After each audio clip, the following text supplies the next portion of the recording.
In Billboard tonight, a review of the latest film releases with Joe Fuller. I'll be talking to local author Sarah Hunter Carter, and we'll have music from Paula and Amy Naylor.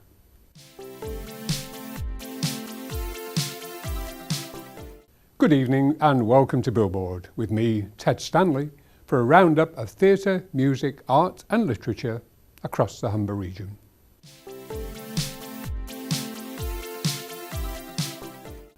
Curtain Up Productions are bringing the glitz and glamour of New York's Broadway to Cleethorpes Memorial Hall with 42nd Street, directed by class act producer David Wright and featuring local musical theatre star Janine Ridder as Maggie Jones.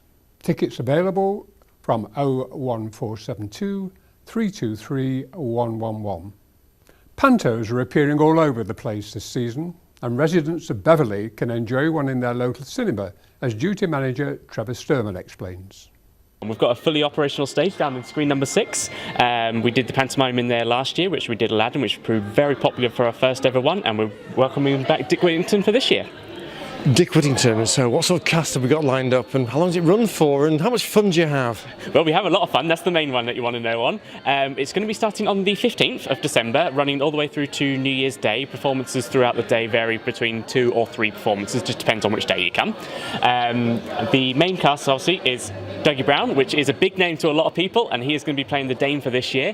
And if anyone watched it from last year, we're also bringing back Colin Alexander, who was the Dame last year, so he's coming back again this year as well. Lots of children, lots of popcorn, lots of shouting? Oh yes, there was. Other pantos in the region include the Baths Hall in Scunthorpe, where Robin Hood and Babes in the Wood play from the 13th to the 31st of December.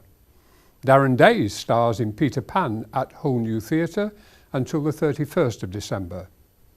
John Clegg is Buttons in Cinderella at the Grimsby Auditorium from the 15th to the 28th of December. In Cleethorpes, the Parkway Cinema are showing Snow White from the 15th of December until the 1st of January. And Barton Village Hall have Little Red Riding Hood on the 15th and 16th of December. Tickets available from the village shop.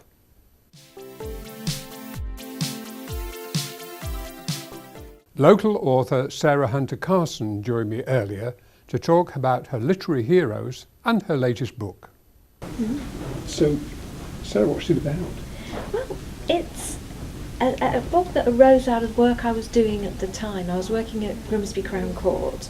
So it's a crime thriller then? Essentially, but there's quite a lot of social commentary in it. It's not simply a thriller, there's a love story there as well. Okay. And in fact, I would call it a love story. I wanted to show how within the legal setting some really human stories arise, and how the personal world collides with this formalised professional structure. You've got the judge and the barrister and these people who are affluent, well connected, well educated, and the contrast between the worlds that they live in and the worlds of the people that they're representing and sentencing. It's such a stark gap. And but the way in which they're brought together creates some very interesting situations. I understand you're a fan of P.G. Wodehouse. Yes, as well. yes I am. It seems rather strange, Yes. difference between what you write and Wodehouse. Yes, there isn't. What do you like about Wodehouse? Well, he's just a brilliant writer to read after a bad day if you want a bit of cheering up, isn't he? So apart from writing, what else keeps you busy? What else do you do? Well, I love learning languages. Okay. It's my big second passion, really. So what are you learning at the moment? I'm working with Russian. Russian. So Vahishi nasitat, Russian pasite. Да нет, может быть. But for the time being, I think I need to work a little bit more to acquire a greater fluency before I could write in it. Yeah. Well, Sarah, thank you for joining us. Thank you. If you want to buy Sarah's book, it's All Her Bones Were Silver, and it's available presumably on Amazon and in most good high street bookstores. Sarah will be joining us later in the programme to share her choice of new book releases for Christmas.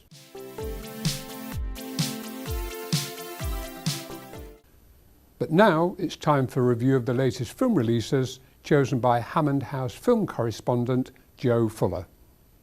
In film review tonight, we have A Sweet Tale in Wonder and A True Tale in Battle of the Sexes. But first comes a slice of crime in the Clooney and Cohen collaboration, Cerbicon. Matt Damon leads the charge as a quiet family man who sees his utopian community collapse. It's middled and muddled the critics, but we'll let you decide. Mom. We've decided it'd be best if your Auntie Margaret came and stayed with us. Mickey needs a mother. We'll be strong. We'll be fine. Mr. Lodge? Yes. You know a character named Rizzoli? He's a loan shark. If you were into the mob for money, that might explain what happened to your wife. Hi, pal.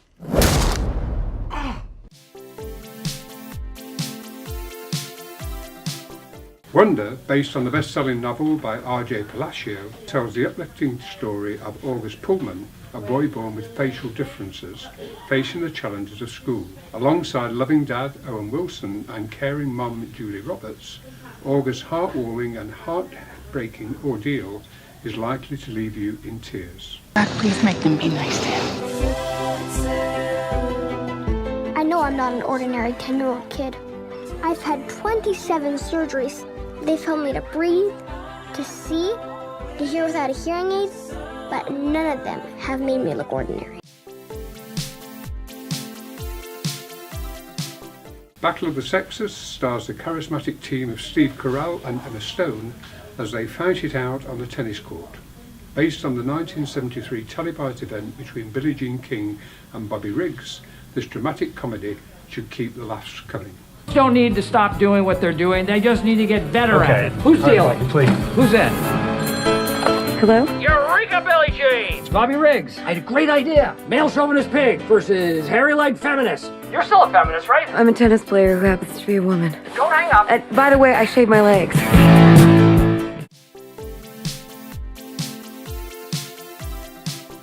It's also worth looking into DVD Blu-ray releases of David Letter's Atomic Blonde and Malcolm D. Lee's Girls Trip.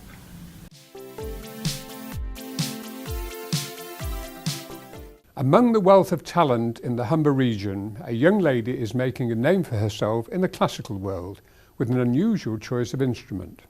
I visited Hull's Quayside to meet viola virtuoso Paula Bowles. Paula, you're one of the youngest viola players in East Yorkshire. Just how young are you? I'm 18 years old, yeah. Okay, but you've already played with the Hull Philharmonic Orchestra. You played in the Albert Hall in Hull. I've been playing with the Hull Philharmonic Orchestra now this is my third season actually. So I joined when I was 16. And I've been playing the viola 4 years. So for those of us who don't know, what's the difference between a violin and a viola? Well, the viola, for a start, is much bigger, and it's tuned a perfect fifth lower. So it has a C string, but it doesn't have the E string that the violin has. So it has a much more rich, mellow, deep tone to it. So I think that's what makes me like it.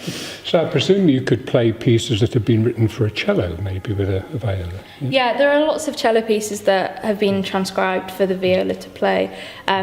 The most popular examples, the Bach unaccompanied cello suites.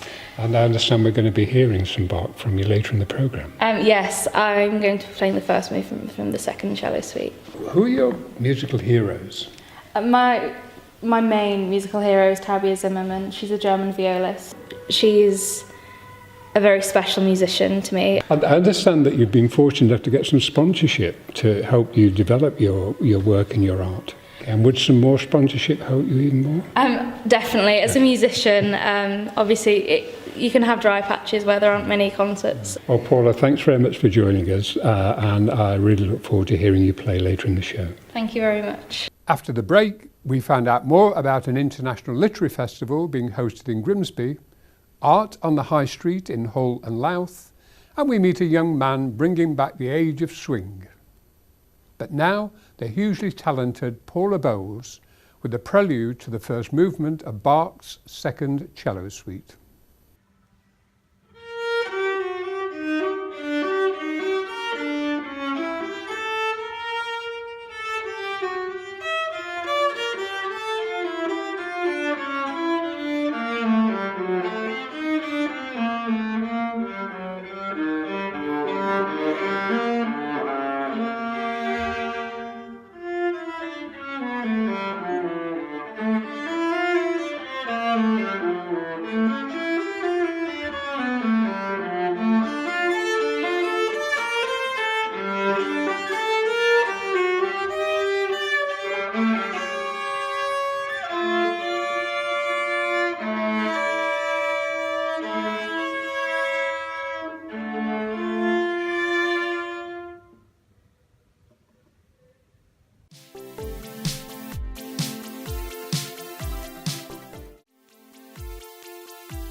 Welcome back to Billboard. Still to come on tonight's show, music from talented singer-songwriter Amy Naylor.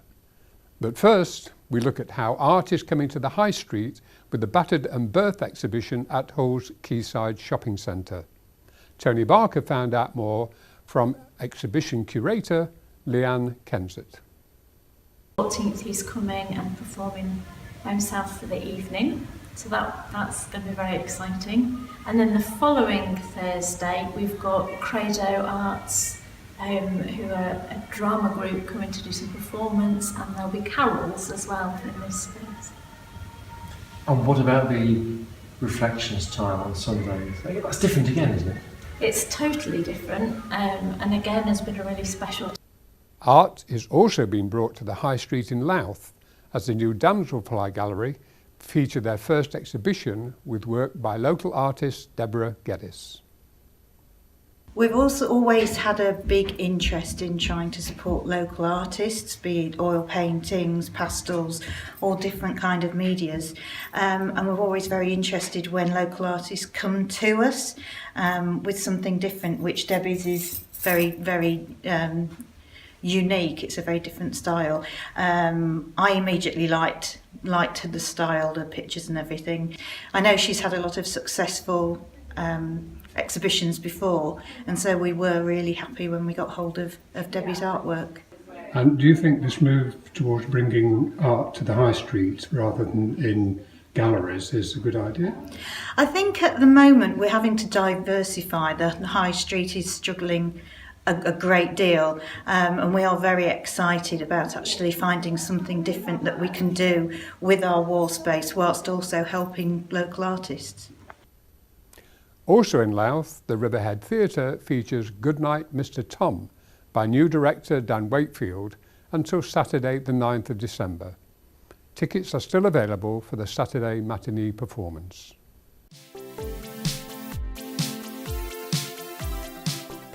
The Hammond House International Literary Festival, with live music, book launches and new film releases, takes place in Grimsby on Monday the 13th of December, when local writers, musicians and poets celebrate the winners of the 2017 literary prizes. The event runs from 10:30 to 2:30 at the University Centre, Grimsby. Tale Spinners is a creative writing festival based on an American idea called The Moth, where authors read out their stories. The organisers Neil King and Richard Avery have extended the deadline for submissions until the end of December. What we're doing, the same basic principles are involved in that we're inviting people to write stories, tales, fiction or non-fiction from 1,000 to 2,000 words. There's a little bit of tolerance either way. If you want to write a fictional story, that's fine. Because The Moth usually stories are about the people, their own personal experiences. And some of those experiences were absolutely extraordinary. But we said, no, you can write a fiction. And we have had some of the best writing. I mean, it's absolutely fantastic.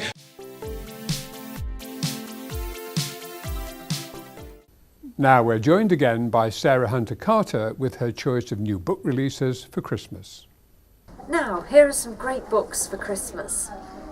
In the Midst of Winter by Isabel Allende is my first recommendation. This is another fascinating book from the author of In the House of the Spirits.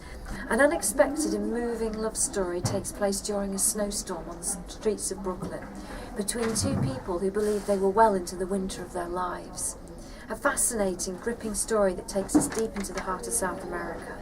This is a sensitive and intelligent novel exploring themes of love and longing. The second book I'd like to mention is Christmas, a biography by Judith Flanders. This new book is an intriguing history of the festive season, exploring how Christmas came to be the festival we know today. So if you want to know who Santa Claus really is, why we eat turkey and bring trees indoors, this is the book for you. The next book I'd like to mention is by the poet laureate Carol Ann Duffy.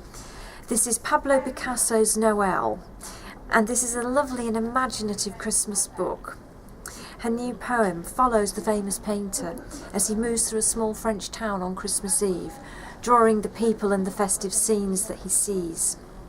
This is a refreshingly original book with beautiful illustrations that would make a lovely present for people of any age. And also, don't miss our wonderful collection of short stories and poetry from award-winning authors around the world at www.hammondhousepublishing.com. In Beverley, rehearsals are underway for the East Riding Theatre Company production of It's a Wonderful Life. Tony Barker went to find out more.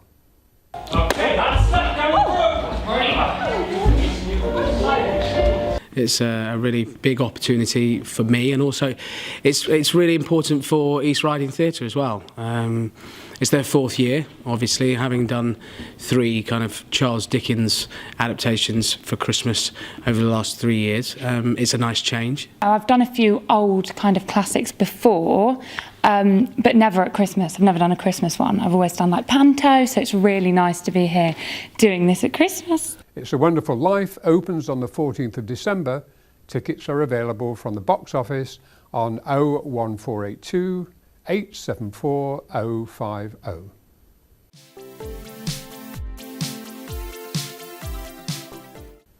The vibrant live music scene in the Humber region has nurtured many successful artists, including Grimsby-based singer-songwriter Amy Naylor. I caught up with Amy recording her new album to talk about her music and literary influences. So Amy, you're here in the studio recording your 5th album. Yep. Now your early influences were folk music of people like Bob Dylan and Paul Simon, but your music has much more of an edge to it, hasn't it? Yes, yeah, I've sort of drawing influence from many other genres and artists, maybe sort of more modern stuff. Over the years my tastes have changed and developed, and so yeah, really drawing influence from all sorts of different angles now. Okay, and you draw influences from literature as well as music? Yes, absolutely. One of my latest EPs was based on Rebecca Maskell's book Song of the Sea Maid, which was a really inspiring read. So Amy, as well as recording a new album, I also understand that you're writing the music for a new film called Spin. Yes. Yeah, it's very exciting. What's it about? It's a film about a policewoman who is sort of torn between her duty as a police officer and her emotions and that kind of struggle there. But yeah, this is a completely new thing for me, so it's going to be really good fun. Great. So we're looking forward to your new album. When's it going to be released? Hopefully February at the latest. Also in the recording studio today, Roman Lech, a young man bringing back the music of the Rat Pack Swingers, Frank Sinatra and Dean Martin. Best of the best, put a heart on my chest so you can see it too. We'll be hearing more from Amy at the end of the show, but first Meliisa with a roundup of what's on where you are in box office.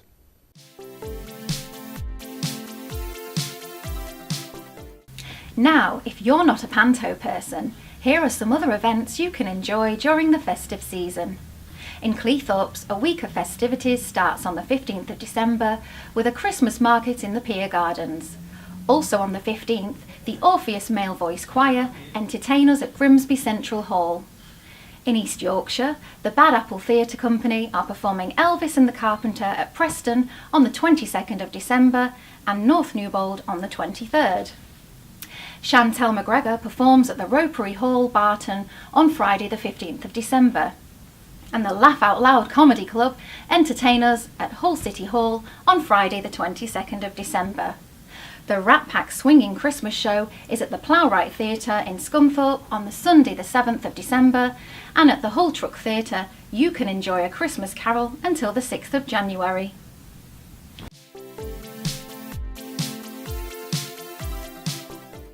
That's almost all for tonight's show. Next time on Billboard, we will be reviewing the New Year's film and book releases following the January panto season and meeting a local crime writer with a taste for the macabre. Thank you for joining us. From everyone in Billboard, have a wonderful Christmas and we look forward to seeing you again in the new year. Here with her own song, She Ran to the Water, inspired by the books of Rebecca Maskell, the multi-talented Amy Naylor.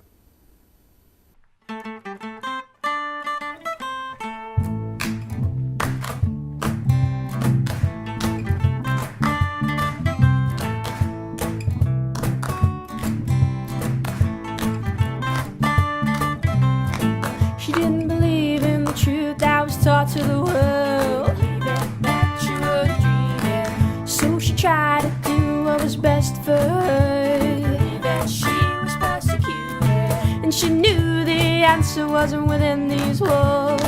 That she tried to leave it, so she ran to the